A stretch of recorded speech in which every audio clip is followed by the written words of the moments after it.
Hello అండి, అందరికీ నమస్కారం. Welcome to Mounika చిత్రలోకం. తిరుమలలో శ్రీవారికి నిత్యం అభిషేకం చేస్తారు కదా, ఆ అభిషేకానికి ఉపయోగించేది ఆకాశగంగ తీర్థం నీరు. ఆ తీర్థంలోని నీరు మాత్రమే ఉపయోగించడానికి గల కారణం ఏమిటి? సాక్షాత్తు వెంకటేశ్వర స్వామి వారికి ఆ తీర్థానికి ఉన్న సంబంధం ఏంటి? అసలు తీర్థం ఎలా ఏర్పడింది అన్న ఇంట్రెస్టింగ్ విషయాలన్నీ ఈ వీడియోలో తెలుసుకుందాం. తిరుమల నంబి ఆయన సాక్షాత్తు భగవత్ రామానుజాచార్యుల వారి 5 గురువుల్లో ఒకరు, స్వయాన మేనమామ. అయితే తిరుమల నంబివారు ఆ శ్రీనివాసుడి కార్యాలన్నీ చూసుకునేవారు అని మనం చెప్పుకున్నాం కదా అనంతాల్వార్ స్టోరీలో.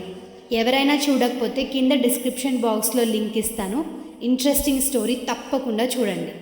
ఇంకా కథలోకి వస్తే, ఒకప్పుడు తిరుమల నంబివారు శ్రీవారి అభిషేకానికి ఉపయోగించే నీరుని తిరుమల నుండి 3 కిలోమీటర్ల దూరంలో ఉండే పాప వినాశన తీర్థం నుండి తెచ్చేవారు.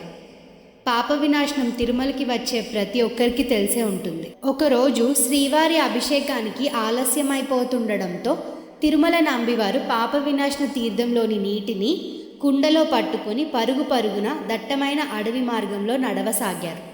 ఆయనకి దారిలో ఒక వేటగాడు కనిపిస్తాడు. అతను తిరుమల నంబి దగ్గరికి వచ్చి, "ఓ తాత, నాకు కొన్ని నీళ్ళు ఇవ్వవా? చాలా దాహంగా ఉంది" అని అడుగుతాడు. అసలే స్వామివారి అభిషేకానికి ఆలస్యమైపోతుండడంతో తిరుమల నంబివారు ఆ వేటగాడిని పట్టించుకోకుండా వెళ్ళిపోసాగారు. వేటగాడు తిరుమల నంబి వెనకాలే వెళ్తూ తన బాణంతో మట్టి కుండను కొడతాడు. వెంటనే ఆ కుండ నుండి నీళ్లు కారసాగాయి. వేటగాడు ఆ నీటిని తాగి దాహాన్ని తీర్చుకుంటాడు. కుండ బరువు తగ్గిపోతున్నట్లు అనిపించి ఆ కుండని దింపి చూస్తాడు తిరుమల నంబి. చూస్తే కుండకి చిల్లుపడి నీరు తగ్గిపోతూ ఉంటుంది. అప్పుడు కోపంతో తిరుమల నంబి, "ఓయ్ వేటగాడ, స్వామివారి అభిషేకానికి నీళ్లు లేకుండా చేశావు కదా, అసలే ఆలస్యం అయిపోతుంది స్వామి, ఇప్పుడు నేను ఏం చేయాలి" అని బాధపడతాడు.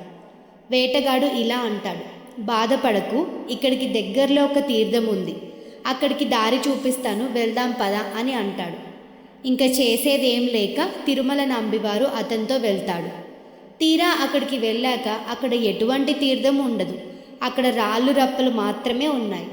తిరుమల నంబి కోపంతో "నీరు ఎక్కడా" అని అడుగుతాడు. అప్పుడు బోయవాడు తన బాణాన్ని తీసి అక్కడున్న బండలపైన సంధించగానే నీరు పొంగుకొస్తుంది.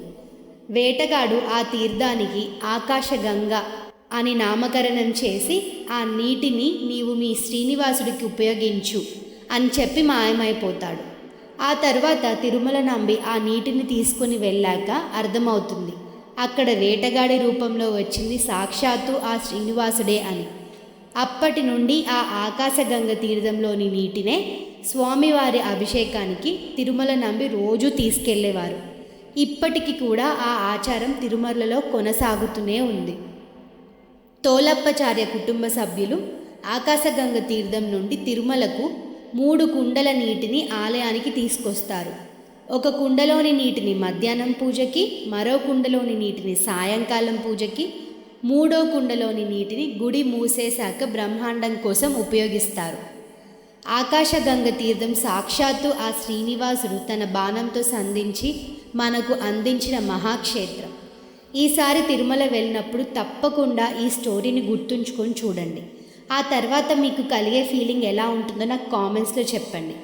ఆల్రెడీ చూసిన వాళ్ళు ఆకాశగంగని చూశాక మీకు ఎలా అనిపించిందో కూడా కామెంట్ చేయండి. మా వీడియోస్ మీకు నచ్చినట్టయితే దయచేసి అందరూ సబ్స్క్రైబ్ చేసి షేర్ చేయండి. Thank you so much for all your support. మీకు ఇంకా ఏ స్టోరీ అయినా తెలుసుకోవాలి అని అనిపిస్తే కింద కామెంట్ బాక్స్లో పింగ్ చేయండి, తప్పకుండా దాని మీద వీడియో చేస్తాను.